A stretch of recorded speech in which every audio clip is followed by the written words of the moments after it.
Welcome, everyone, to another episode of the Adeptus Ridiculous podcast. My name is DK Diamantes, his name is Bricky, and our friend Kirioth is here today. So once more, unto the breach, dear friends. But before we get going, if you enjoyed today's episode and maybe you want to support the podcast, head over to patreon.com/Adeptus Ridiculous, where you can get access to the Discord, bloopers if they happen. $15 tier gets you access to all of our posters in crispy digital HD format. If you want the poster from last week or something, it is our wonderful Carcharodon legally distinct made. You should check it out along with stickers. And Bricky, how about other stuff? Yes, we are actually going to be recording the book club episode for Horus Rising next week. So go ahead and make sure you finish up the book that is basically just why Garviel Loken is the coolest guy ever. And Such a weird name for the book. I know it's a strange name, but like, hey, it's accurate. Yeah. And then check out the merchandise, all those cool posters, the new sticker, and so on, all down at orchidate.com. Big stuff, big money. But first, hey, Kirioth, how's it going? I'm all good. I'm excited. It's that time of the month again. End of the month, every month. We've got it locked in. We're locked in. I was born to dilly-dally, forced to lock in. I heard it's that time of the month, and again, I got a little scared, but then I was like, oh no, it's Kirioth episode time. Let's go. That's a good time of the month. Let's go. As opposed to, DK? That time of the month where I turn into a blood-sucking zombie. Oh, okay. Hell yeah. Is it already the 15th? It's long past the 15th. Damn, your cycle's off. All right. So, Kirioth, how are we doing, and what are we doing? Okay. Today, this one's going to be a little bit tricky to do a full quote for, but I still need to try and just get a little bit of a guess in, right? So, Okay. The universe of 40k. There's multiple important things, right? There's multiple important things that go on in terms of what makes the setting what it is, but there's a key element where pretty much anyone of any note has to have something special. They've got to have something that sets them apart, not just like a fancy name or a book like written about them, but they've got to have something that sets them apart from just any old random Space Marine / Orc / Eldar that elevates them above all of that. And we're going to be talking about the stuff that elevates them, but very specific stuff that elevates them. Do you have any ideas? Oh, that's the quote, is that it's something that makes you unique in the world of 40k, that differentiates you from any old Space Marine, Eldar, or whatever. It's what really makes you worthy of like a book. I guess, yeah, it's more of a riddle than a quote, and not a necessarily good riddle at that, but you get what I'm going for. I go with anti-grav plates. Because what else would elevate you? Oh, That's wow. a very literal interpretation. I like it. You very know, tasteful. I bet it's a funny-looking gun. You know, for how on the spot that was, I might just give you a +2 for the anti-grav. That I might. Then why you keeping the wheel, buffing? You know, still gotta get it. When it fails, gotta get around. You know. I am not even sure what I would guess, because there's so many like weird little MacGuffins in 40k that it could be anything. Like this could just be like an artifact episode where it's just like, oh yeah, we're just going to be talking about weird, quirky weapon artifacts like Soul Killer, the sword of Soul Killer. What does it do? It kills souls. A really cool captain has it. We write stories about him. It's pretty good, actually. Yeah, you've nailed it immediately. You've got it straight off the bat. Really? Yeah. We're going to be talking about the legendary weapons of 40k. The pure, unadulterated, like, really? Seriously? I've never heard someone so like unsure about what's being confirmed to them before.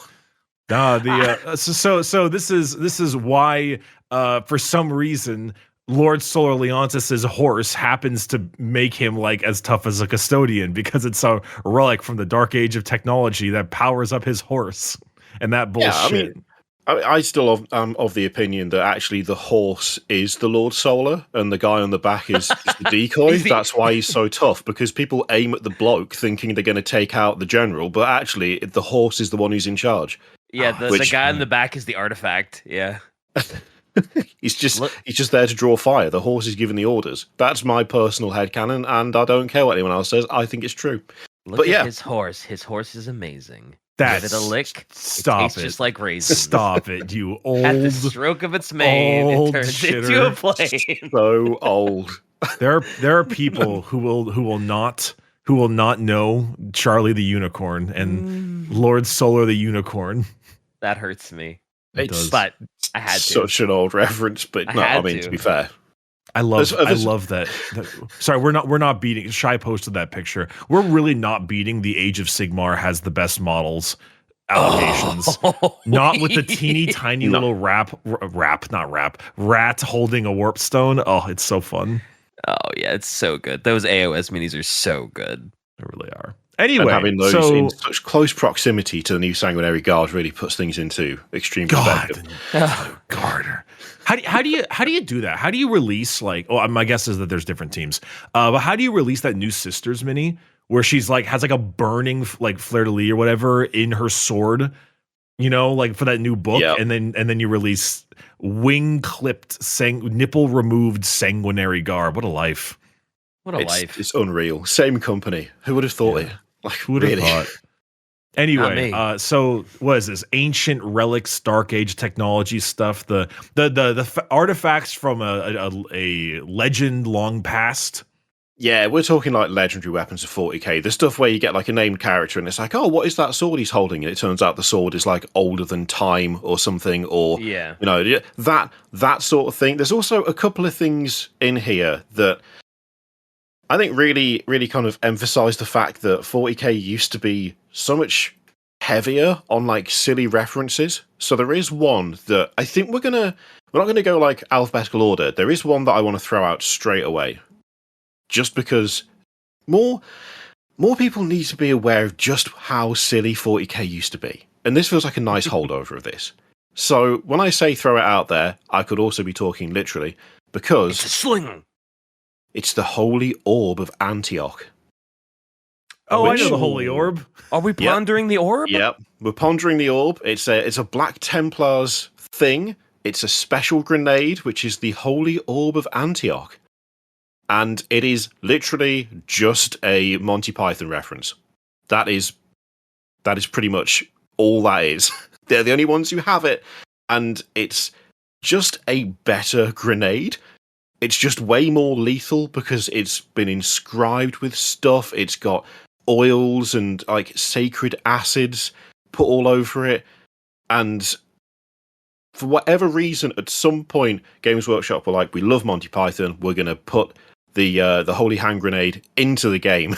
You don't have the same activation sequence with the whole chat as to you must count to 3, not 4, don't stop at 2, etc., etc. But yeah, there used to be so much more of this. Random Inquisitors with names that were just references to other fictional characters. Things like just sticking a Holy Hand Grenade into the game for the Black Templars, because of course, who else would have something that looked like that? It's got to be them. Isn't there an Inquisitor named Inquisitor Obi-Wan Kenobi or something like that? Yeah, there's an Obi-Wan Clouseau Sherlock or something. I forget the full name. He's got quite a few of them, and he was a legit character for quite a while there. That's right. So I'm about to say something that is going to get the Inquisition knocking on my door. I have never fully seen Monty Python, so I didn't actually get the reference when you said it at first. I find that hilarious because that statement in our Warhammer tabletop gaming crowd is probably one that people would be, damn, I can't believe that, because the age demographic is higher. But you say that on Twitch and everyone else will be yeah, me neither. My dad loved that movie though. Oh, because I've seen all the meme clips from it, so most of the stuff I know, the improv laughing soldier and stuff, and the crucified scene at the end where they're all singing. But Frenchman, Black Knight. Yeah, the Black Knight just put a flesh wound, just put a scratch, and he's got no arms and no legs. But I've never like, oh, what's the flight speed of a sparrow? But I've never actually watched the whole movie. I mean, to be fair, I think they do still hold up, but I also can't really blame you because there's a lot. There's a lot of stuff that is just sort of transcended out of the films completely and just become their own like individual things that you can just find anywhere and everywhere. Like they've just become their own little like Right. shots of them And have just and lasted. so this is this? I'm assuming this is they actually use like a holy hand grenade in movie. Yep, they as have to we've throw been the holy saying. hand grenade at a rabbit because the rabbit has killed a bunch of people. But it And has a very it's also just like also just a hand grenade, if I'm not Okay. mistaken. It like Yeah. actually just blows up like a fucking frag grenade, and that's it. Oh, okay, It's cool. it's very lackluster when they eventually do throw it, but that for 40k they really added up, like they made it more interesting and more kind of like thematic. It does actually really work against like chaos and demons specifically because Black Templars It should. they've properly made it their own, but it is also still just a silly reference, which is there's not that many of those on this list, but it's a notable one. It's a notable one that felt like it should be given a little bit of attention. Okay. Let's go. Holy hand grenade. And yeah, it feels like back in the day, GW was way more like tongue in cheek. Like learning about like fantasy, it's like, oh yeah, they used to be just funny little guys. Like they used to just put in a funny little thing because hey, we got a fun little game. Let's put in a fun little cheeky reference. And So there is really 100%. there's a lot of those. I mean, hell, like half of the guard regiments. I mean, Catachin is just Predator. I feel like yeah. as the years went on, a combination of them getting a lot more money and trying to flesh out the universe, and also the players taking it really seriously, kind of pushed it into a more serious nature. But it's still pretty goofy, pretty Yeah. often. Okay. And let's That's- not forget that half the Primarchs are just named after like poets, random historical figures, mythological figures. There's so much just like reference just thrown in to the entire background. There we go. Okay, so Shai's got the quote for for the grenade. And the Lord spake, saying, First shalt thou take out the holy pin, then shalt thou count to 3, no more, no less. 3 shall be the number thou shalt count, and the number of the counting shall be 3. 4 shalt not thou count, neither count thou 2, expecting that thou then proceed to 3. 5 is right out. Once the number 3, being the third number, be reached, then lobbest thy holy hand grenade of Antioch towards thy foe, who, being naughty in my sight, shall snuff it. So you get the gist. Got it. Yeah, now I get the joke. Okay, cool. It's Yeah. very dry, but that's half the fun, right? Yeah. Well, that's British humor, right? Tends to be Yeah, very that's- dry and yeah. Yeah, it's very, very dry, but it's good. It's good. It's got it's a classic old school case. It's funny because there's no, it's hard to describe, but there's so many other things that would be equally as stupid, but that aren't movie references. Like I remember Tannhauser's bones. Like it's just actually the bones of one of their old marshals. They just bring it into combat. Yeah. And that's all it is. It's just like a reliquary of bones. And like, that's hilarious. But if you said it was like, I don't know, if it was like a reference to a movie, it would be still hilarious, but like kind of goofier in that way, if that makes any sense. And Shai said this in the Discord chat, and I agree. I could totally imagine Admech saying that quote unironically about like a grenade. That's like their translated like kind of blurb of binaric. Yeah. Yeah. I could totally see that being an Admech line in a book or something. Yeah, they do that- inscribed over a vehicle or something. Just They by do the that engine. thing where they're always like, and that just like that's the whole text is that whole that giant like binaric bleep. Yep. Yeah, that makes That's sense. the translation. Yep. Do you have any other movie references? Oh god, there's been a Kira's few. like, that's the whole episode, dude. Let me get to the next one. They've been like when it comes to like specifically weapons, for the most part, they're fairly like controlled about it. They haven't kind of gone as wild as they have with like half Everything the else. references in 40k being directly traceable to other stuff.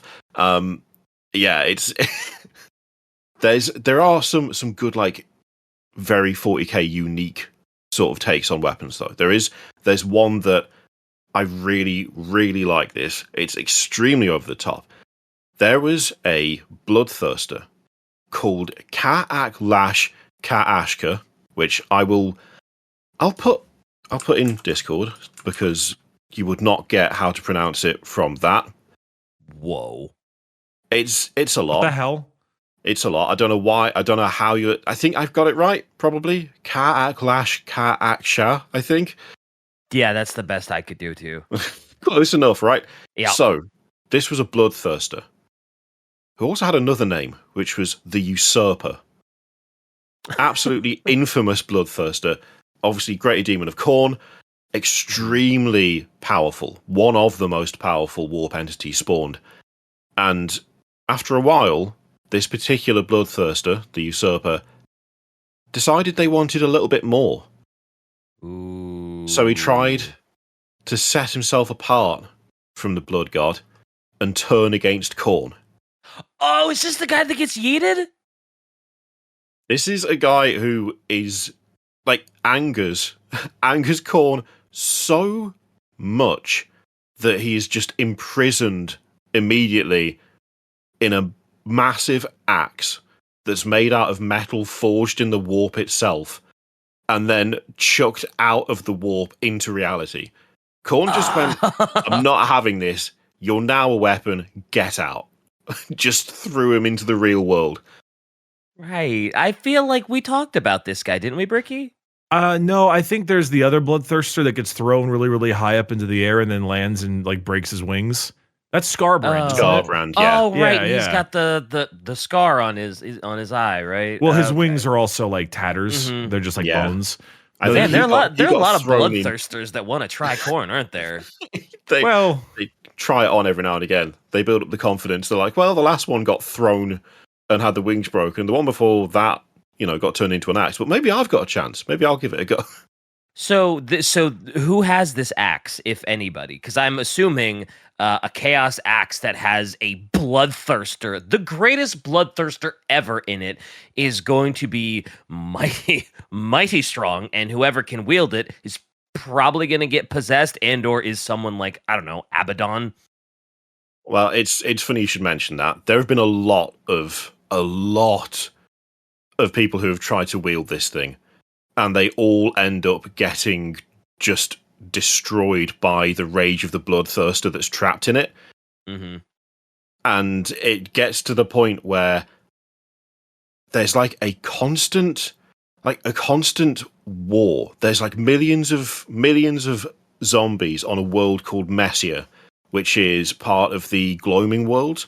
And every now and again, Mutant will pick up the axe and just start murdering. Of course. Does the axe have a name, or you just call it Ka'aklash Ka'aksha because it's his name? So it is just the axe of Ka'ashka. Okay. Aksha. Jesus Whatever. Christ. Yeah, the axe of the bloodthirster. They should just call it the axe of the usurper. Yeah, Right. that would make way more sense. Way more easy to pronounce. yeah, but usurping is not a very Khorne thing. That's a very Tzeentch thing. Yeah. Well, and Shit, the guy the never axe of the actually usurped challenger. anything. he true. got blown away before he could usurp the throne, so not a Was great name this- for him. Khorne dragged Scarbrand to the pinnacle of the brass citadel and held him aloft for all to see. Then Khorne hurled Scarbrand across the warp, where he flew for 8 days and nights, leaving a blazing trail of destruction across the realm of the gods. Scarbrand's landing carved out a massive canyon and tore his wings to shreds. Ka-ok says, nah, I'd win. Nah, I win. Yep. And then, so I do like the idea that he put him in the axe and he's just like, I don't even want to see this anymore, and just throws it into real space. Yeah, Yeah. just Which- chucks it. It's probably Ends up on a horrifying. nightmare. Oh, like how would you go from being like the most powerful bloodthirsty and you get a bit uppity and then you're just trapped in a weapon for eternity and not even eventually held by like anyone cool. So like the mutants that are on this world, one of them's just got it and is carrying it round. Oh, And when the sun shines on him, he just becomes super intelligent and like devious, and then we'll know what the axe is. Wait, except that doesn't seem to happen. So it's just So this axe is only on this world full of mutants. Like no one else has ever like found it, gotten it, take like a I don't know, like a world eater or like I don't know, Black Legion guys never found it and like it's just been it's just been held onto by one mutant who doesn't really understand what it is unless a specific set of conditions are met, at which point then it'll know what's going on. Man, it sucks to be the usurper. It's very like it's very kind of like is it Sisyphus, where it's kind of the idea of it being there's like a set of conditions that have to be met for the thing to succeed and for things to progress, but that's just not happening. So therefore, this poor bloodthirster that is now an axe is just waiting around, just waiting forever for someone to come and take the axe and do something with it, but it never happens. Kind of reminds me of when that Keeper of Secrets was like, I am the most powerful keeper of all time. No one can ever best me in combat. And then Angron rolled up and beat them to death with a metal pipe and then forged them into a sword. And now they're used by Angron. Yep. Yeah. Mm-hmm. Good stuff. Good stuff. Good stuff. It's what you get. I'll tell you what. Let's move on to some traditional sneaky, devious, secretive lads, and just have a little chat about the Dark Angels and the fact that Interrogator Chaplain Asmodai has an artifact called the Blades of Reason. Oh, I love this thing. It's so dumb. Reason, huh? The Blades of Reason. Okay. Ancient device, obviously, full-on old artifact that is just full of cruelty and, I quote, the sorrow of mankind. Oof. There's a bunch of blades. They have got nice inscriptions of like repentance and scripture in old Caliban. And there's a bunch of wires and kind of cables and stuff all around the head of it, which is mystic science and exists only to amplify pain to an unbearable level. That's the whole reason for it. So Asmodai just goes up to fallen angels and hits them with the old Blades of Reason and causes them excruciating agony until they give up the info. And to be fair, he does also do it in an attempt to save their soul. Because, if you hurt someone enough, that'll redeem them. That's how that works. I like the fact that it is basically a Dark Age technology torture device, but I really love the description of the button, which is the mercy switch to bring oblivion to the repentant, because the mercy switch is just like killing them. The kill button, yeah. Yeah. It's so funny because back in he doesn't have it anymore as part of his data sheet, which is sad. But his old data sheet had the Blades of Reason, and they were always like a really mediocre power. Like they had like no armor penetration and like a low strength, but it always had some astronomically over the top level of damage. I think it was like one attack at like 3/0 D3 plus 3. Some just ridiculous thing where it's like, hey, well, it's going to be a little hard to get it through, but if you get it through, like this person's going to suffer. Yeah. Just insanely over the top. Just absolutely devastating. When you mentioned Dark Angels and you said Blades of Reason, there was a part of me that was like, oh, this has got to be some shenanigans where like, oh, if you get hit by the Blades of Reason, there'll be some psychic magic nonsense. It'll make you speak the truth. And it's like, no. It is as simple as, oh, this thing is it's just going to torture the hell out of you. And maybe if you speak the truth, he'll hit the mercy switch and you can just die. Whoa. Be redeemed. Be redeemed. Oh, sorry. Yeah. You can be redeemed. Right. My bad. That is actually a really nice bit of like extra info you get from that image, because it really does imply that is the only, like, it's only used to bring oblivion to the person who has repented. So, like, it's not for killing the person who hasn't repented. They get to carry on living and get to carry on being tortured. But if you say you're sorry, then he'll kill you. Yummy. Yeah, Shai said, what if a cattle prod was from the dark age of technology? Cows were just Pretty really big back then, so they had to really amp it up. Dark age of tech, knights were used as, construction tools, so... Asmodai is just Anton Chigurh from No Country for Old Men. You know what I find really funny is that he can lead the Inner Circle companions too, and it's actually a pretty good combo. But it's just really goofy to me because the Inner Circle companions, I think, are supposed to be like the Risen, the Redeemed Fallen. And the idea that Asmodai is like leading a group of the Redeemed, I'm just imagining him like internally, just his blood can like cook pasta. Can I just say that 2024 has ruined me to the point where you said the Risen, and in my brain... I know. No, I literally cringed a little bit. I was like, "Oh, the Rizzen, huh?" And I was like, "Wait, no, the Risen are cool." It's made you forget an actual word. Yes, like, you replaced an actual word with a different one. Yes, I hate it. There's a little Risen in all of us. All right. Mm-hmm. Sure. Next weapon. Oh, wait, Shai said, isn't Asmodai so effed up that the Lion in present day doesn't want to have him around? I'm not sure, actually. I would need source, but I believe you.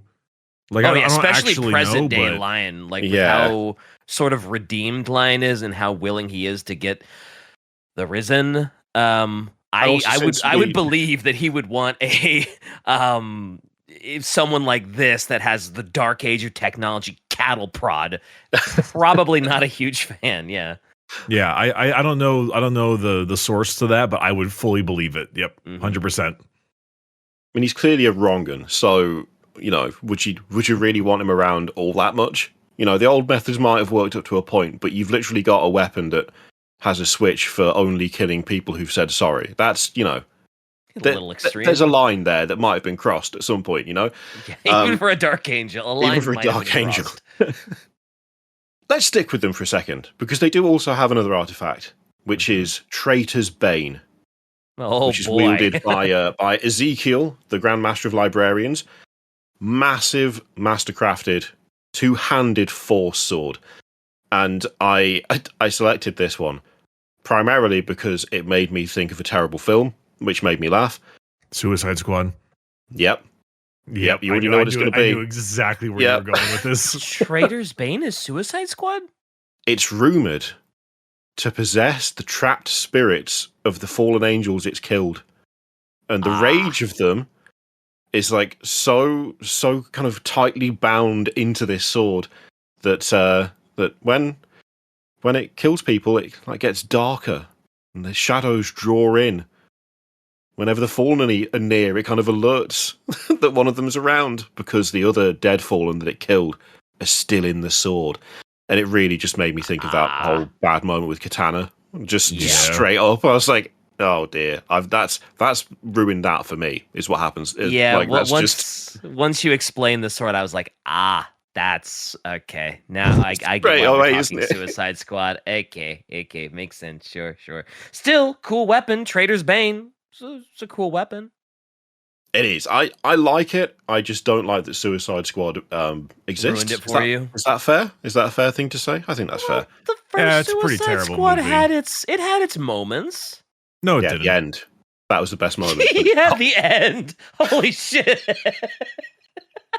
Got him. Let's go. All right. It has one good moment. And that moment is when they're chilling at the bar and like the end of Act 2 low point. That's the only good part of that damn film. Why do I vaguely remember there being some action sequences? I couldn't even see them. It was so dark, that movie. Maybe I'm just having selective memory because I haven't seen it since. Were you watching it wearing like night vision goggles, and you got an experience that the rest of us didn't get? Because maybe I was. Maybe I have superpowers and I can see in the dark. I don't know. Oh, I was selecting. Don't get me wrong. I was selecting to turn the fucking thing off. All right, next weapon. Okay. Let's carry on with some sword action, because you can't have like a conversation about legendary weapons from 40k and not talk about the Dawnblade. That is That's one of the most important ones. Farsight's sword that seems to be increasing his lifespan by stealing it from whatever he's killed using said weapon. Allegedly, this might be ethereal propaganda. It might be. It's true. We don't know. It's true. We don't know.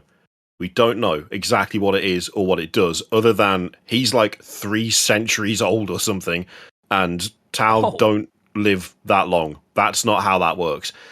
Plus, the Dawnblade, by a lot of reckoning, is older than the Imperium is. It's been created by a Xenos race that is no longer around. It was left on the world on which it was found, and they don't know what it's made from. So the Earth caste of the Tau, who do all their sort of building engineering, like weapon construction and stuff like that, they don't actually know what it's made from, and it can just physically cut through rock just by itself. It's just that sharp the whole time. It's pretty Eldar coded, honestly. Like it looks a little bit. It clearly looks like he's added some bits to like the handle and stuff to carry it, but it certainly looks Eldar coded. So this is a giant sword because he uses it in his crisis suit. It's not something he uses just like on foot when he's just prowling around outside of his suit. Like this it's massive. Okay. Gotcha. It's like the same size as, I think the blade is like, it's like the blade is bigger than he is. Yeah. Not counting the hilt, which, and it has been modified so that it is attached to the battle suit. Otherwise, he wouldn't really get much out of it, would he? He's too small it'd to be lift really, it. He would be in trouble.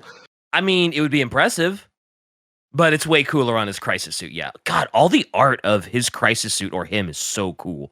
I mean, it's Farsight, so like it should be, but God, he is the best so badass. He really is. So good. The 8 are so cool. Well, there's only like 6 of them now, but... Well, as long as Torch Star's smoking abs are still involved. Yeah. I had to. It's part of the bingo card. It's definitely... the most check it off. Yeah. Oh, is there a bingo card? Probably at this point. Yes, and he also broke it off a statue and killed a bloodthirster with it. So, it's pretty good, and he's pretty good with it. Well, I guess Farsight is one of those characters that's so prominent and so important to his like little unit that he should be one of the people that's killing greater demons with like a really cool MacGuffin weapon or a really cool like ancient weapon of the Xenos or something. I think that's the rule, isn't it? If you're an important character, you get to kill one greater demon of your choice. I think that's how they do it. Those dudes just die like they just start falling every time. I don't know why they have such a hard on for like how to show that this character is a badass. Have them kill a bloodthirster. You know, it's almost gotten to the point where if you've seen you watch Red Letter Media a lot, right? Like their description of like what Worf is to Star Trek The Next Generation, where he's like, oh, he's the big, buff, crazy alien that's so strong, but he always gets beat up to show how strong the alien is and how, oh, you can't just beat him with strength because look, they beat up Worf. And like it kind of feels like the greater demons are like that. It's like, oh yeah, they're so strong. Ooh, they're so buff. But ooh, look at how important this character is. He killed one with his sword. It's like, oh wow, he's so strong. I mean, it even like spawned its own like trope name, didn't it? It's like it's the Worf effect, where it's just yes, exactly. If it happens in a film, it's named after that because of how often Worf got slapped around by a random dude. Yeah. Mm-hmm. Shai said, there's no malicious vibe to the Dawnblade, and they say if Farsight ever figures out that it steals life of its victims, he will throw it out. It's true. He is kind of an honorable dude, and if he knew that that's what it was doing, he probably wouldn't be as keen to use it, would he? He probably is also, I mean, he's also like classic. That's this happens so often is that he's doing like a big battle and then Korn is like, hey, how's it going, kid? It kind of throws that vibe around here and there, and it's definitely one of those ones where like I wonder if the Dawnblade is slightly like it's not like Korn possessed or nothing, but I wonder if the amount of time he's had it and like how stealing the souls of a victim. Well, we don't know if he's stealing the souls, right? Yeah. We don't know if he's stealing the souls, right? Where we just know he's extending his life, but we don't know if it's like he's eating their souls technically. But I guess we assume that he probably is. I mean, There's a that's part like, of me that thinks that on some level he knows, but he doesn't want to admit it. Because, like, when you live for 3 centuries, it's like, gee whiz, I wonder why this is happening. And you start, like, checking off boxes in your head as to what it could be. And yeah. it's like, well, gee, I found this weird Xeno sword on a statue that I've been using for 3 centuries. Maybe I'm the only that has one with something one to of do these. with it. Yeah. Yeah. No one else seems to be living this long, but it could just be a coincidence. Also, it is like, I suppose it would be technically the honourable thing to do to chuck it out, but on the other hand, I'm going to go ahead and guess that whoever he's killed with that sword, he would have killed anyway, because he would have like viewed it as being that like what needed to be done. And it's not like he's just out there. He's not like out there murdering for fun. Yeah. Like he he's has a killing purpose. Eldar children, right? Yeah, he's not like, he's not just, you know, having a whale of a time of a Saturday night killing random people. Like maybe there would be a point where he'd kind of go, well, okay, this isn't what I want, but on the other hand, I'm not I'm killing innocent achieving people. something with Yeah. this, and I would have fought those battles anyway. I don't know. Yeah, and because I'm taking evil souls, I get more time alive to kill even more evil and do more good. I mean, that's how I do it, but I wonder necessarily if like okay, I should know this question, but I forget. Do the Tau are aware of the warp's existence? Do they know how it works? Or are they like kind of naive to that? I don't know if they like, I know they know because they definitely, but like don't the ethereals like try to keep that shit under wraps? That does general- seem like ethereal propaganda where it's like, oh yeah, the Okay. warp doesn't exist, no way. So I guess the question is like whether or not Farsight would understand that he might be like stealing the souls of the dead as opposed to just like, because I mean, I don't believe you. I don't believe you can extend your life. That like I don't know. It seems weird how you could extend your life by killing people and not have it be like warp/soul based, unless there's some other reason for it that I don't know. Well, it is unnamed Xenos race that they haven't expanded upon, so you can they True. can literally do whatever they want with it. They're not even restricted to the warp, right? Made from chronopathic alloys which add a slain foe's remaining natural lifespan to that of its owners. Oh, so it probably is just like Necron. It's probably not Necron weapon, but like it's Necron coded where it's so advanced. It's like as if it is magic when in reality it's just hyper advanced. Mm-hmm. Yeah, that's probably that kind of sounds right, doesn't it? Yeah, I believe that. Yeah. Though, I wonder how that Xenos race died out if they could make a sword like that. I don't know. Only Maybe one guy maybe had it. 90 trillion lions attacked them. Okay, all right. Well, you could take out the sun that way. So It's true. It could be pre-Necron. It could be Necron tier era. They use it to extend their bad lifespan. Could be old one related, or better yet, it could be. Cool. It could be like what GW always does, which is like, here's this badass thing. We will never explain it, and we will. It's like a nice little tidbit, and that's all it will be, and that's okay. Yeah. I do like that though. I like the unexplained ones. The ones where it's just, what the hell is this? Well, there's about 18 different options, and we're not going to tell you any of them. Let's go. Yeah.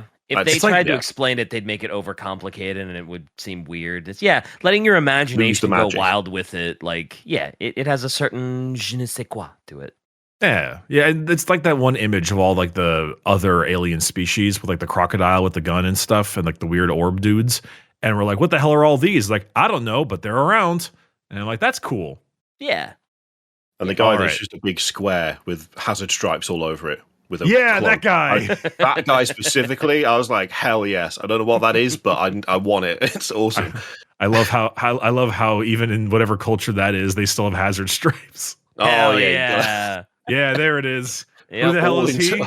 I don't know. Intelligent species develop hazard stripes at the same sort of point in evolution. That's how that works. God, that art is so hard. I don't know where I've been seeing this, but I've been hearing occasional musings that like the 40K like art has gotten too like safe and saturated, and there are definitely some moments where it has that, but they keep on putting out these just disgustingly grungy pieces, and it's so good every time. Oh yeah, yeah, 100%. Agreed. There's still some really good art they're putting out, especially that one. I love that. Yeah. Anyway, next one. Yep. Let's talk about a sword that has been explained. Potentially too much. So if you know anything of Abaddon the Despoiler, you of course know that he's got 2 weapons. One being the Talon of Horus, which we'll talk about in a sec, and the other one being And now, I read this forever as Drach'nyen, and then I was told it was Drach'nyen. Okay, the voice actor and Master of Mankind called it Drach'nyen, so I'm going to call it that. Yep. Okay, Yep. I'm happy about that. So, Drach'nyen is a very, very powerful demon sword. Mm-hmm. It's extremely strong. It can rip through pretty much anything. Armor, vehicles, you name it. It's also covered in little faces that sap the life and blood of its victims. It can kind of reform itself a little bit to show the faces of the many people that it's killed. And Drach'nyen was not originally a sword. Drach'nyen was, in fact, a demon. Technically, not the first demon, I don't think it was. Or it's like that sort of vibe where... Yeah, it's the one in the book that the Emperor has trouble killing, can't kill it, seals it in, Yeah, we read Master of Mankind, so we got a good amount of Drach'nyen lore, luckily. Yeah. Yep. Born from the first murder, and then became the end of empires, went through a whole range of possessing people who were controlling things like titans and giant weird constructs, and then eventually forced to become a sword, and then lodged in a dude, and then quite a while but later, after a little bit of poking around, a little bit of bargaining, Abaddon gets his hands on the sword that was like the first human murder. It's really cool. I really like the design of it. I think it's like one of the most interesting ways that they've kind of tied in the equivalence between what happens in real space and the warp. Like the fact that something could be born of like the first time a human murdered another human is really, really cool.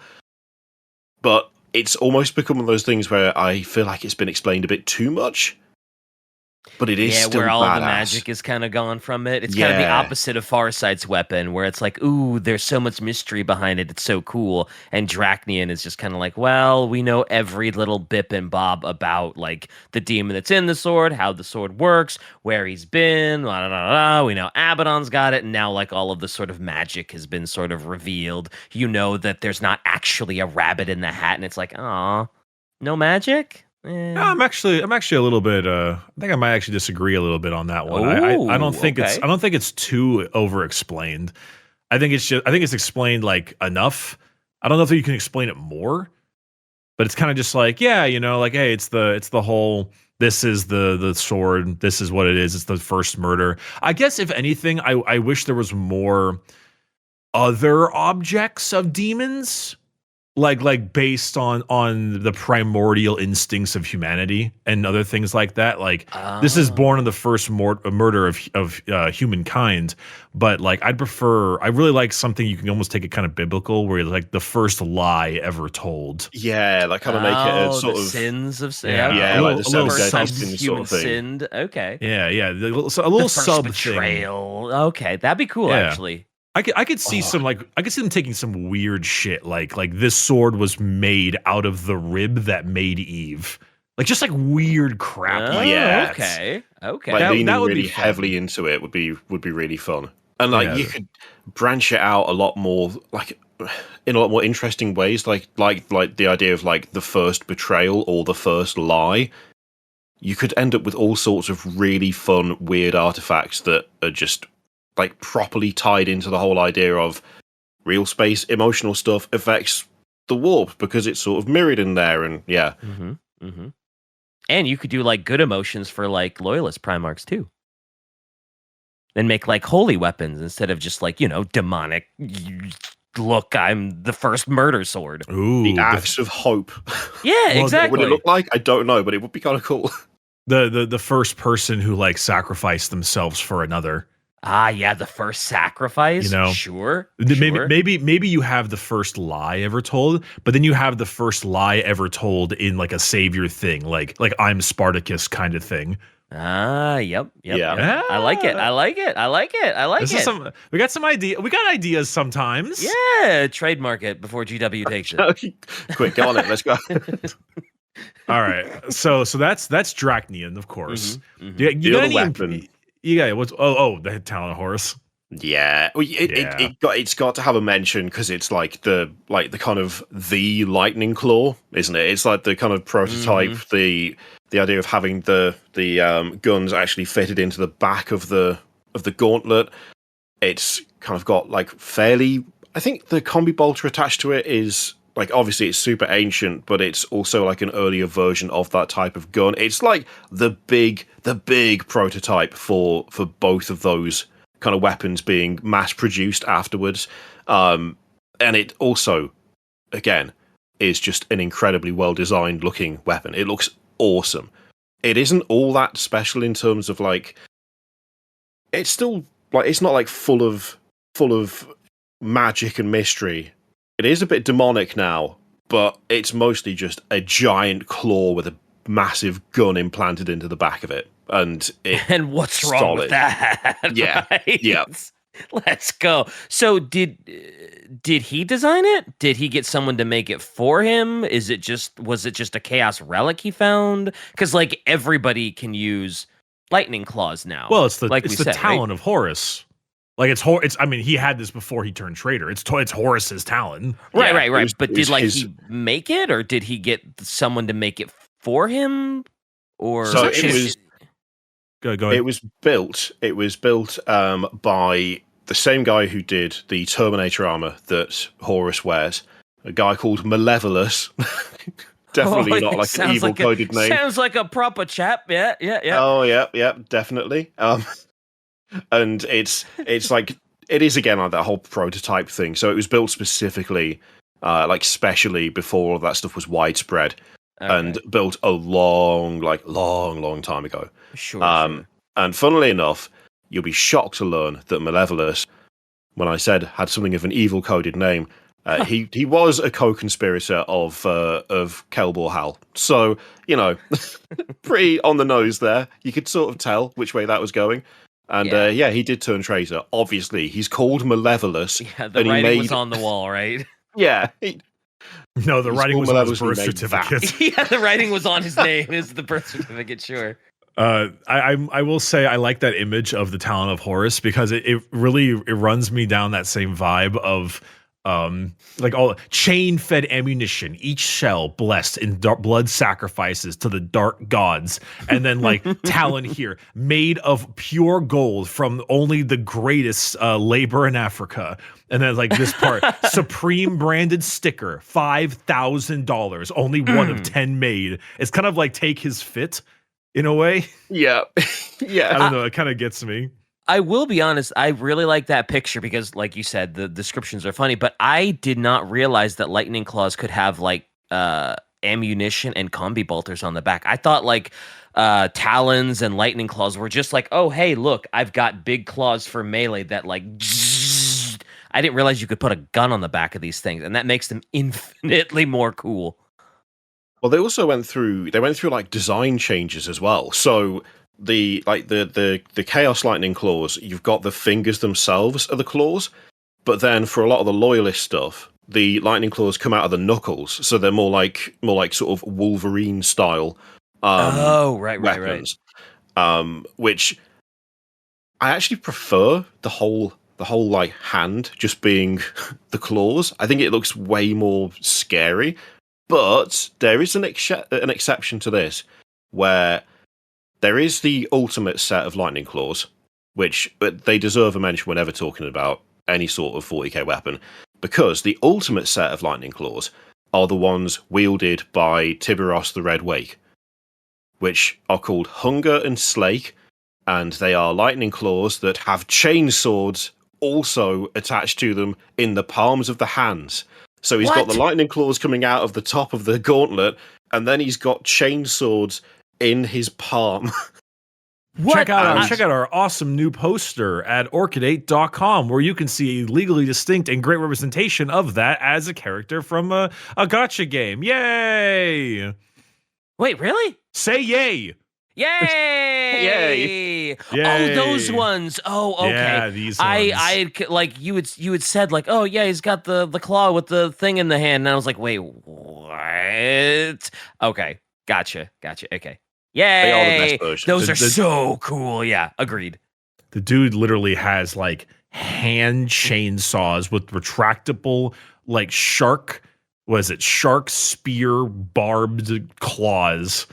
I don't think like I don't think you can get a lot more 40k weaponry than that. That might be the most 40k of weapons. Oh yeah. So And good. the rest of his It's armor looks so good. like it just fits so well. It doesn't even like such a ridiculous lightning claw doesn't even look out of place on him at all. It's so good. Because the dude is so big.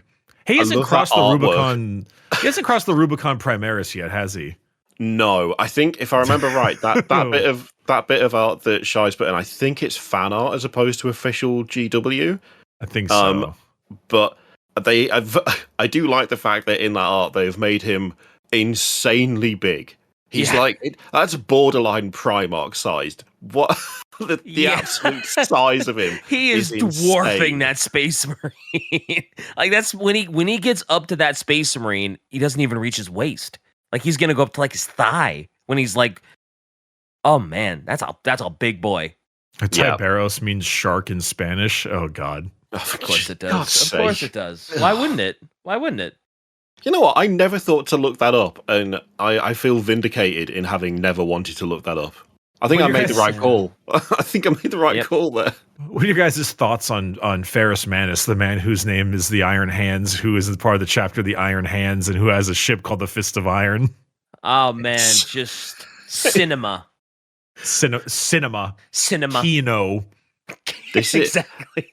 This is why I refuse to listen to anyone who pulls the 40k is a serious universe for serious people. It's like, no. No, it's not. What are you talking about? Wait, what do you mean? He's called Iron Hand and he needs the Iron Hands, and his hands are made of iron. What are you talking about? It's serious. Stop it. It's clearly not. People taking things that are not too serious too seriously, they mistake that for passion. You can be very passionate about you and your hobby and not take it seriously. Yeah, 100%. You can. Definitely. They're not mutually exclusive. No. Do you have any other chaos ones? I like the Drach'nyen one, and I'm kind of feeling like Lorgar was right. So like I'm thinking more things. Oh no. Well, I mean, there is possibly the most famous chaos one, because we've also got the Blade of the Lair. Again. I read them all, and I never did the audiobooks. So having read them all, I get to words and I go, "There's no way this is going to come out correct." Them. I didn't do what is it? I didn't do Fulgrim, so I don't know. But like Lair Blade, whatever. Yeah. Okay. The sword that was responsible for the absolute downfall of Fulgrim, and spoiler alert for a series that's been out I don't know how long. Obviously, that does lead to slight issues for Iron Hand of the Iron Hands with his iron hands. He has significant trouble thanks to this sword, which is technically now, at least, just a very fancy power sword. But it did used to have something of an inhabitant.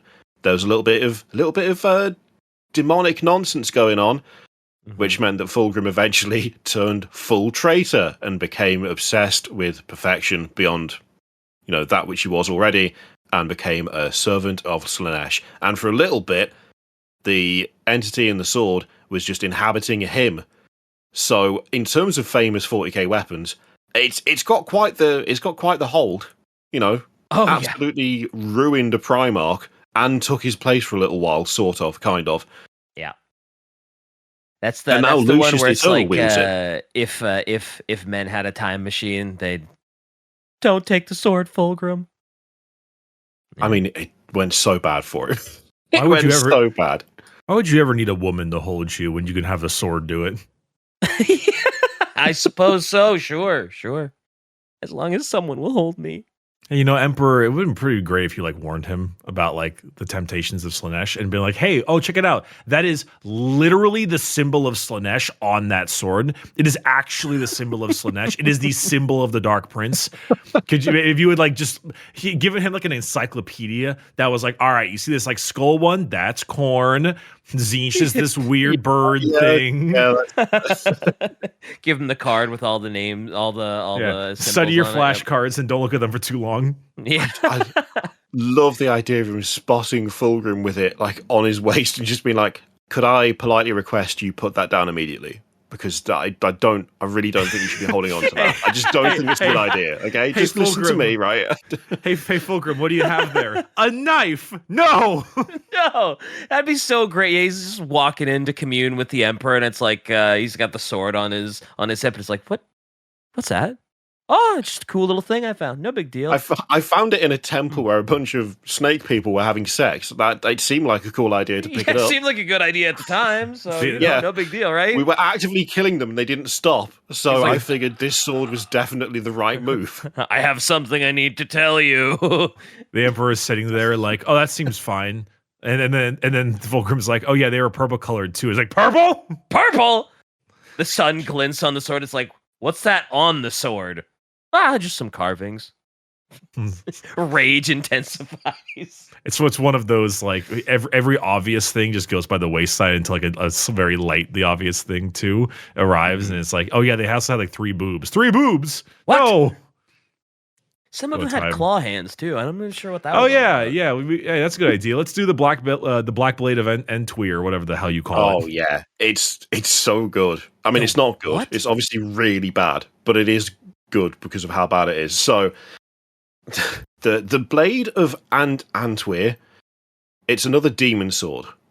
The Grey Knights came across it, they grabbed it, and it is completely impossible to destroy. They've tried, they've done what they can. It's just impervious to their attempts to get rid of it, but it's obviously a horrific artifact of chaos. You don't want to just chuck it out of an airlock and hope that it never lands somewhere important. Oh, so yeah, because it might land in the hands of someone you don't want it to end up in. Yes, yeah, they don't want that risk.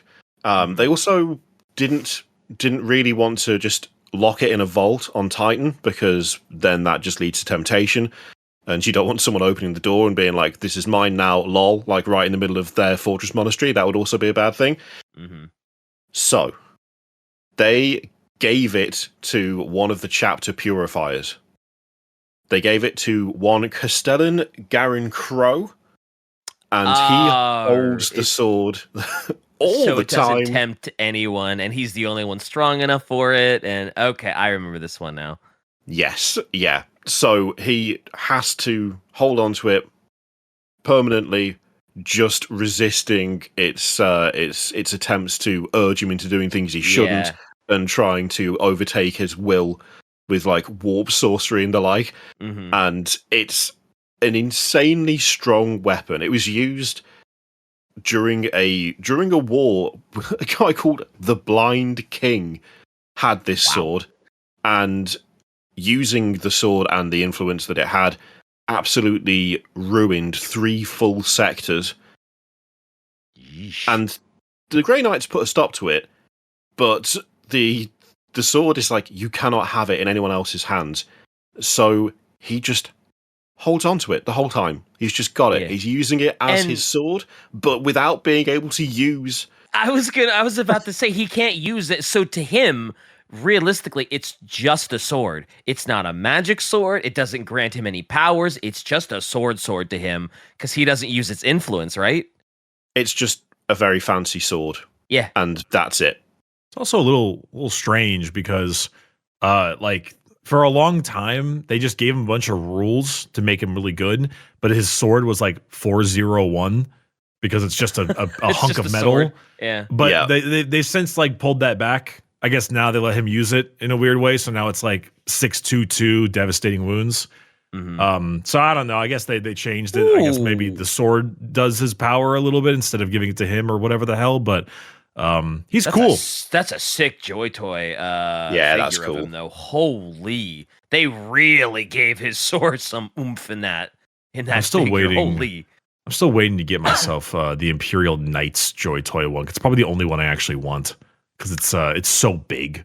I kind of want It's the Ariman massive. one. I want the pre-heresy Ariman one that they have. Yeah, the other one's pretty cool.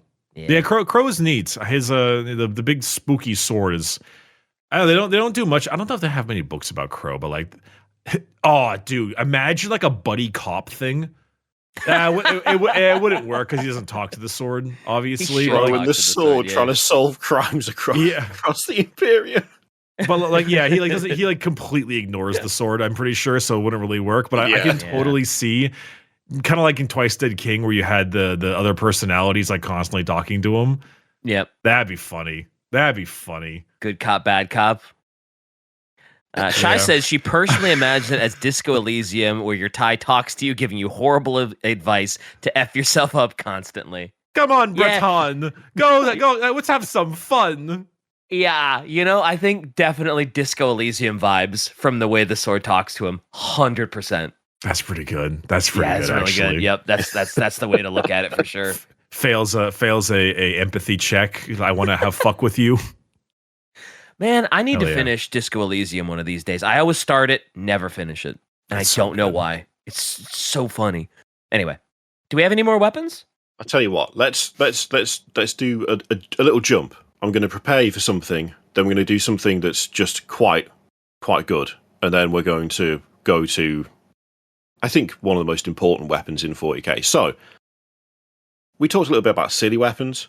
There is a very good silly weapon. It's not technically a named weapon like a lot of the ones that we've talked about so far, but I wanted to throw it in here because just the idea of it is perfect for 40k. The Condemner Bolter, which is one of my favourite weapons in the setting. The Because- stupid crossbow. Because it's a bolter with a crossbow attached to it. Wait, what? Because- Really? Oh yeah, completely. Yeah, it is a bolter. It's just a normal Imperium bolter, but it has a secondary launcher, and it's not a grenade or anything like that. Oh no, it's a crossbow, and it fires silver stakes that have been engraved to disrupt things. Oh, it's okay. As It's- soon it's as I saw who literally- was wielding it, I was like, you know what? That makes so much sense now. Yeah. I'm pretty sure it is literally like anti-psyker. Like it's literally a witch stake. Yeah. Okay. Yep. All right. Yep. All right. That makes sense now. Suddenly, I'm just like. At first, I was like, why would a space marine want that? And it's like, because a space Yes. marine wouldn't want that. All about the Inquisition doing Inquisition-y things, and I just love it because it's a relatively rare weapon because it's really only the Inquisition that want anything to do with it. But it's in a universe of power armor and giant walking cathedrals. There is still crossbows. Crossbow. Yeah. I mean, yeah, it's got a gun attached to it, but it's still like a normal crossbow. It's not even like it's some sort of energy crossbow type thing. You can see the drawstring on the art. It's so good. At least they so good. probably fire like you said, they probably fire anti-psyker bolts and stuff. Like, there's still a little panache to it, I guess. It should be specifically noted too that like it's the Inquisition, but also you can take this in almost every sister squad. Regular sister squads, the sergeant can all take a condemner bolt gun, and so can the canoness. I could see I the forgot about sisters that. rolling this. Yeah, the sisters would definitely be another one where it's like, oh yeah, that fits their aesthetic. Having crossbows on their bolters, sure. I It's actually so really good. liked it. I really liked using them too. I find them funny because sometimes you'll just roll up to like a, I don't know, K-Suns or something, and the next thing you know, you're like, well, they have anti-psyker 2 up and dev wounds, and like that's just Ooh. kind of funny because if they're on every single sergeant, you might just be like, oh, here's just like 6 dev wounds just kind of splattered around just for the hell of it, It's kind Yeah. of fun. Poor K-Suns. Yeah, they're doing really well right now. I don't care. Oh, are they Actually- doing really well right now? I gotta Actually, speed up my si- painting then. The Sisters throw are in also- of I don't care at the end there. I mean, I shouldn't be one to talk. Sisters are also like maybe a top 3 army in the game right now, so that also is a thing. But Mm-hmm. K-Suns are sneaky Let's assholes. go, K-Suns. Anyway, next. Okay. Next. Thank you. Next. So, I did also want to mention. Oh, Ordo Hereticus actually uses normal crossbows in the 2007 book. Wow. Just a normal crossbow. At least it Amazing. looks heavy. Like at least it looks like it's I was going to say, do they use it to beat people to death? Look at the state of that. A stake you crossbow. run out of bolts and Yeah, just whack them.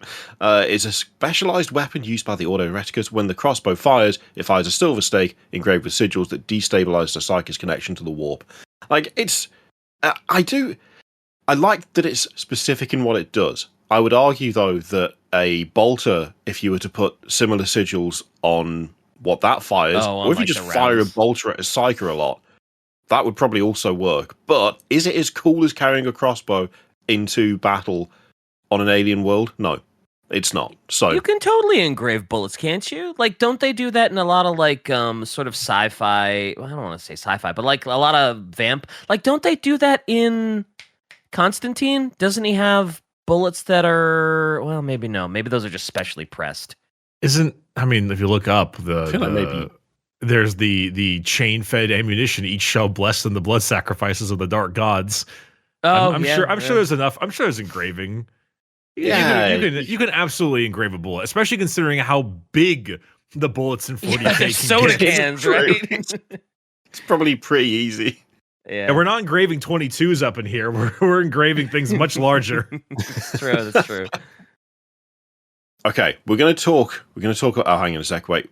Right, we have more quote. The impact of the stake against a psyker will not only cause a major wound, but it will cause its powers to go out of control, destroying the psyker in a storm of psychic energy. Oh, good. No! Let's make a fucking warp explosion that's much more safe than shooting a bullet to the head. Oh no! They're making little controlled warp storms. It's not going to be that controlled, though, is it? No, because it's the warp. Definitely not. It's a psyker. Whoa. Okay, back this up. In fairness, they do deserve it. It's true. It's true. Can't argue with that. In fairness, the heretic does deserve it. You're right. You know How what? silly of us. That's really giving me like the newer Jurassic World films. It's giving me that sort of energy. Make it a gun that like targets people so that raptors can go and kill them. But the only time you see it used in the films is in a situation where if you just shot them once with a pistol, they would have died. But instead, they trained a laser on a person, pressed a button, and a raptor chased them around a city. Don't shoot the guy in the head. Don't do that. No. Instead, potentially kill them in about half an hour's time with massive collateral damage. That's way better. Same energy. Exactly the same. I didn't even hear about that because I didn't watch the Jurassic fucking movies. I would did. suggest It's terrible. you don't. It's not. It's not good. They're not good. And the fact that they kept with the plot idea of we want to create a gun that fires velociraptors was stupid the first time, and it only got worse. Okay. So sorry, but you saying that word did not make me assume it was a gun that sent a velociraptor to kill them. It was a gun that fired velociraptors. Well, okay. Which if they had that, it would be a much better movie. I think that would be GW, better, if you're listening and you're looking to make a new weapon for the game, raptor firing gun. Except this one actually shoots out cannon, like right? jetpack raptors, right? It's a raptor shooting gun, and Harold World Claimer comes out of the damn thing. It's a good point. It's just a squid launcher. Just a squig launcher. What do you think about it? Yeah. Although, Anyway. is it the teleporter that teleports grots inside people's armor? Oh, the shock attack gun. That's that one. Yeah, I mean, either way, 40K's already got there. They've already got there. So we've gone a little off the rails here. A little bit. Just a smidge. Kira, do you have more? We're going to do a couple more. I mean, to be fair, there's so many of these that we could be here literally all day. But we won't. I wanted to highlight a weapon called Veracity because it's again one of those really cool like not explained ones, which I really like. So Veracity is also the Sword of Oblivion, and it's an execution blade that the Sisters of Silence use, and it was given to Knight Commander Janisha Kroll by the Emperor, and in fact the Emperor did wield it himself. Oh, wow. And the sword is badass because it can cut pretty much anything, but there's no evidence whatsoever of any sort of power field. There's no power source. There's nothing to like enable it to be as sharp and deadly as it is, but it is a hugely dangerous weapon that is just a sword visually, but can do things that other swords can't do, which I really like because there's no real explanation. It's just, hey, this is like better than a power sword, better than a force sword. Why? No one knows. The Emperor might do. He might know where it came from, but apart from that, no one knows. It's cool. So it's just it looks like a very big sword. Emperor once wielded it, so automatically that makes it like the best sword ever. I mean, surely. It's also just a sword, though. Yeah. Is it just like made of steel? It's not like obviously made of like sterner stuff. It's just a sword. Just a sword. Just a sword. Huh. Just a sword that can cut through armor, rock, you name it. It's just a normal sword that's better than every other normal sword made, borderline. It's cool. Cool. Yeah, no frills needed. Just a big cool sword that is a good big cool sword. Yep. Nice. I would argue even cooler than the Emperor's sword, which, it's the Emperor's sword. It's all flamey and impressive, and it leaves big trails of fire that burns things. But it's still not as cool as just a plain sword that can do as much damage, but for no reason whatsoever. And doesn't Guilerman have Emperor's sword right now? Yeah. It took me a real second to understand what the hell you just said. Well, you can't say his name properly. No, you can't. Loses the It's meaning. illegal. I have to admit, I've not heard Guilerman before. That feels like a new one. I haven't heard Guilerman either. That's why I was a little bit like, oh, okay. There you go. Have Merry Christmas, everyone. That's your early Christmas present. Guilerman. No, but I mean, I think that's the kind of the concept, right? Is like, hey, it's just steel. How's it so good? I don't know. It's just forged steel. really well. Yeah. Yep. Sometimes it's all you need. Sometimes you just need someone to be really, really good at making your sword extra stabby. Yeah. Sometimes, you don't need a power field. You don't need the warp. You don't need a psyker. You don't need sigils. Hey, I just have a very well crafted sword. Period. Hell yeah. I think let's finish on a proper legendary weapon, on like something that is almost as special as that sword. There is a weapon in 40k that requires a huge amount of self-sacrifice. It requires a level of cunning and of skill to use that is, hard to match. It requires someone to look at their situation and to properly go above and beyond anyone else on the battlefield. Because there's this thing called grot bombs, where they just drop a thing out of an orc aircraft, and a grot pilots it into the target and explodes along with the bomb he's sat in. I have to be honest with you. Once you said you got to be a little cunning to use it, I was like, this is going to be an orc thing, isn't it? I was waiting for the brutal to arrive after that, but it never came. Okay. Shy put you up to this, didn't she? To put a grot bomb at the end. Shy put you up to this? Just a tiny bit. Okay, that's all right. Orc stuff is cool. I mean, it is. It's the best. I don't know about that. I mean, you say it's the grot bomb, but we've talked about the grot bomb a few times, in fact, and it's perfect. It's so good. Perfect. It's so good. They launch them from tanks. They drop them from aircraft. It's the best. Anything. I love them. Anything that can launch them, they will shoot it from. Oh, okay. There it is. I was looking for the right image, and this was the image I was hoping for. Look at him. Oh yeah, look at that stubby little missile. Look at that. Look at him go. I mean, there's a grot missile in the new Warhammer Speed Freaks. Speed Freak, yeah, you can do one of those. Yep. You fire them out of the tank. The looted Lehman Russ. You can fire out a little grot bomb, and you hear him go all the way down. Yep. I will say there is one little added thing for these that it's sad but funny, is the idea that the Ordo Xenos are barely convinced that the Gretchen they just don't know what's going to happen when they actually get to the target. They're just being lied to about what will happen when they get there. Oh yeah, they're like, oh no, don't worry, you'll be safe. You'll be safe. Yeah, you'd be fine. You'd be Yeah. fine. Just do it. It'd be fine. You'll get out Oh, and walk don't worry. away. This isn't a missile. You're just gonna land it really clean. Nothing's gonna explode. You get out, you kill some Yomis, and be on your way. Yeah. Oh, love them. Love grot bombs. And that's. I wonder think, who was the appropriate. first. I wonder who was the first grot bomb to be like launched out. Like who was the brainchild behind like the? Oh, let's take one of these stupid little kids, put them in a rocket, and launch them at the enemy. Like who?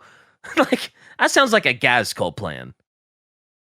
That would probably be the smartest orc in that group at that time, right? Yeah. That would be the one who's currently who's like in charge of the brain cell for that day, and The they had brain one cell good for the idea, day. and it stuck around. Yeah. Yep. Oh, I like the double up effect to that though. Is that whoever the first the first grot bomb was, like I mean I feel like that would be something in grot history. Like yes, good old Shank Death McStabby Bee. He was the first grot to ever go on the grot bomb, and we honor his sacrifice. There's like, how did he die? Oh, he tripped getting in the bomb and broke his neck. I also love that the name you came up with for him is totally something I could see an orc actually being named. I just grabbed every snazzy crap from the orc books and just like combined them. Snazzy Snack McSnazzy Wagon. Ah, yes, of course. Yes, that is. Yep, that's a canonical orc name for sure. I'm sorry. I will say just quickly as well. The Snazzgun does get an honorable mention as well. Actually, technically, the grot bomb was my suggestion. It was the Snazzgun that was Shy's suggestion because the Snazzgun can be anything you want it to be. And I thought the Iron Warriors were having the weirdest guns, but it's different for the orcs because it's normal. So a Snazzgun is just like any gun that they just cobble together. It's just your typical. It's what you think of every orc gun being, just a cobbled together mass of whatever the hell happens to be in the junkyard that day. Yeah, it's like it's a very fancy gun that's made up of a bunch of other guns. So they just sort of put together all the stuff they would like to come out of one end, plug it into some sort of power source, or fill it full of some sort of ammunition. Whether it matches the rest of the gun doesn't really matter. And then you just hold the trigger down until something dies, potentially you. But either way, you've had a great time. So. Yeah, you have, and they're orcs, so it just works. It just works. They're Bethesda. It just works. I love these. that might be my favorite. I cannot, Shy. I cannot explain that. I really like that one because I just imagine like a Snazzgun is a space Hulk, but of a gun. That's fair, actually. Yeah, bullet-fed plasma gun with a chainsword. Let's not forget the targeting squig. The targeting squids help them aim.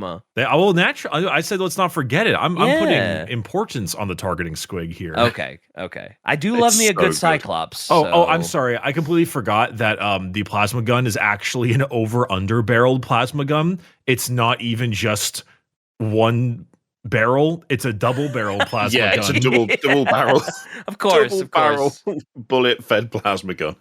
Wait, the official name for the targeting squig? Oh yeah, the Git Finder. How can I forget? I'm so sorry. Oh yeah, love me the Git Finder. The Git Finder. Ah, yes. Oh, well so done. good. Well done, bruv. Well done. I found the Git. My squig found the Git. It's funny because like we could spend a whole episode talking about orc weaponry, specifically like orc artifact weaponry, because they all have funky names. But the difference is that very often they're not actually anything special.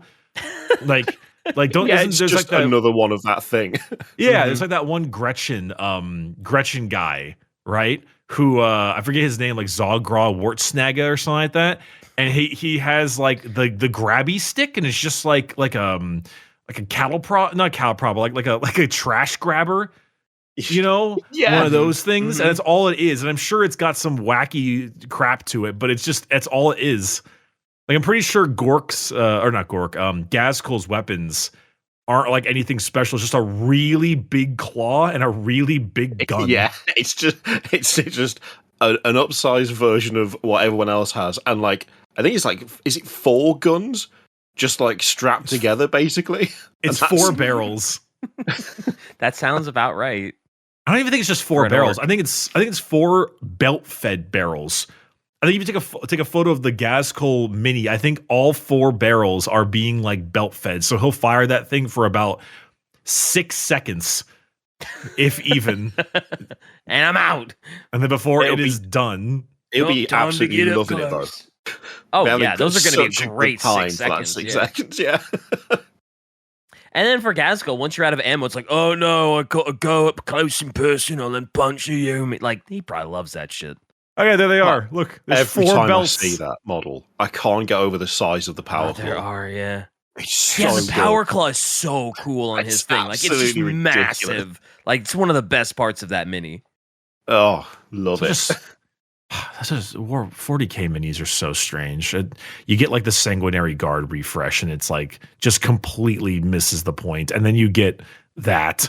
Gazkul, yeah. Or then you It's get like all of the updates to the Dark Angels with like Asmodai, as we mentioned earlier. Like, have you seen the new Asmodai mini DK? I feel like I have, but I don't remember it, so show it to me. All right, so this is the old Asmodai mini. Oh, that's the new one. Sorry, that's the new one. This is the old one. Wow, that is a significant glow up. It is insane how good it looks, and it's still keeping the thing. And then you get all the other weird ones. Yeah, it's good stuff. Is that a fallen helmet, or is that just a random chaos helmet that he's stabbing his sword into? I would assume it's supposed to be a fallen helmet, right? Yeah. Considering what we talked about with Asmodai and his mercy switch, I would assume that's a fallen. Anyway, Kurioth, is there any other ones you wanted to hit, or are we I think that's an appropriate place to stop. We've covered some of the big hitters and the Snazzgun, which we've got the full range. Got the full range of stuff. Yeah. Honestly, this could just be like part 1 too. We could absolutely do a part 2 and to 7 about this. Yeah, I was gonna say we could do a month-long series on this. Yes, there's that. I think maybe a third of what I've got listed. We got to. So, yeah. See you next month for part 2. There's a lot. There's a lot. There is a lot. We'll see you next week for whatever Shy's cooking up. Shy's cooking up an episode idea. Let her cook. So we got some stuff going on. We'll find out if it's orcs next week.